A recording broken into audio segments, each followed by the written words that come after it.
আমাকে বাইক কিনে দাও, আমার বন্ধুরা সবাই বাইক নিয়ে ঘুরে বেড়াচ্ছে। বাইকের টাকা কত হবে? 10 আমরা গরিব। সকালে লবণ ছাড়া পান্তা খাই, লবণ কিনা টাকা নাই, আর তুই বলছিস বাইক কিনবি? তুমি গরিব, 2 তলা বাড়ি, সাথে পুকুর, বাঁশের যা সবকিছু আছে, তুমি বাইক কেনার কথা করলে তুমি গরিব হয়ে যাও না? যার পাছা ওই তো জানে যে কোখানে ফাটা আছে, তুই কি বুঝবি? সাথে তুই ডুড্ডার মতো ঘুরে বেড়াইস। গাড়ি কিনে দেবে না? আমি এখনই কিস্তিতে গাড়ি নেবো। দাদা আমি একটা কিস্তিতে গাড়ি নেবো, আপনি তো ফাইন্যান্সের কাজ করেন না?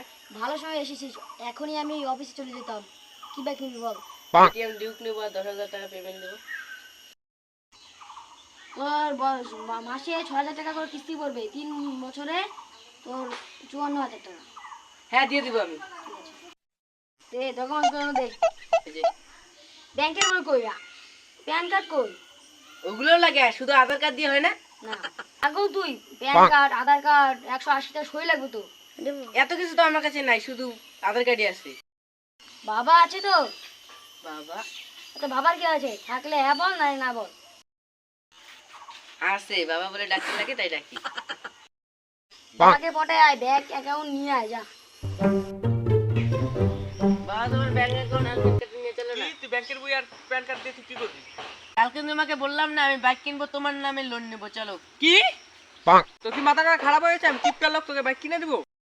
তোর কি মাথাটা খারাপ হয়েছে? আমি টিপকার লোক তোকে বাইক কিনে দিব? তোমাকে কিনে দিতে লাগবে না, তুমি শুধু ডকুমেন্টস দিয়ে নিয়ে দাও, আমি মাসে মাসে কিস্তি চালিয়ে দেবো। মাথা ছিপলাম, আমি মাসে মাসে কিস্তি চালিয়ে দেবো। মাথা ছাড়া কি বাইক নিবি তুই? কেটিএম। কেটিএম? কেটিএম না কেটিএম। দাম কত? 3 লাখ টাকা। দাম শুনলে উল্টে গেলে যে? আমি বাবা না, তুই কাম করে কিনে নি। নিজে কামাই করে কিভাবে নেবো? আমার তো এখন 16 বছর হয়নি, কে কাজ দিবি? কি পাগল? জানিস আমি কিপটা, তোকে পুরাটন বাইক কিনে দেবো। এই চাষ তো মিস করা যাবে না। হ্যাঁ আমি নেবো নেবো। ভাবলাম তো পুরাতন বাইক নিবে না, এখন তো দেখি নিবি। যা যা, আমি কালকে কিনে দেবো না, যা।